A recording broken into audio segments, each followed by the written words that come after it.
एक युवक को बहुत बड़ी चोरी के एक दुस्साहस के अपराध में पकड़ा गया था और इसके लिए उसे फांसी की सजा दी गई थी। फांसी की सजा इसलिए क्योंकि इस चोरी से पहले उसे 99 बार चोरी के लिए छोटी मोटी सजाएं हो चुकी थी और उसे कहा गया था कि अगर अब वो चोरी नहीं छोड़ता है तो उसे मौत की सजा दी जाएगी। इतना सब होने के बाद भी उसने चोरी करना नहीं छोड़ा। ये उसकी 100वीं चोरी थी जिसमें वो रंगे हाथों पकड़ा गया था और उसे दी गई वार्निंग के हिसाब से उसे सजा दी जा रही थी।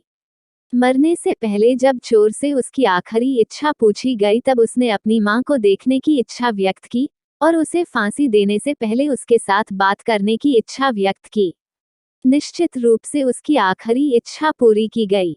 जब उसकी मां उसके पास आई तो उसने कहा, मैं तुम्हारे कान में कुछ बताना चाहता हूँ, और जब उसकी मां ने अपना कान उसके पास लाया तो करने लगभग उसे काट दिया।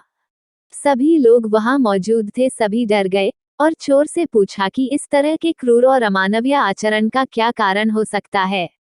मैंने ऐसा इसलिए किया क्योंकि मैं उसे सजा देना चाहता था। उसने कहा, आज मेरी जो भी हालत है उसके लिए जितना मैं जिम्मेदार हूँ उतनी ही मेरी माँ। मैं छोटा था तो मैंने छोटी छोटी चीजें चुराना शुरू किया और उन्हें माँ के पास ले आया।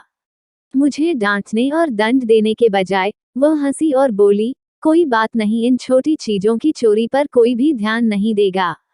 उन्हीं की वजह से मैं आज यहाँ हूँ।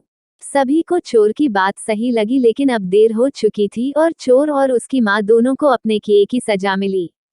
कहानी की सीख, बच्चे आगे जाकर क्या बनेंगे यह उनके बचपन से ही हो जाता है।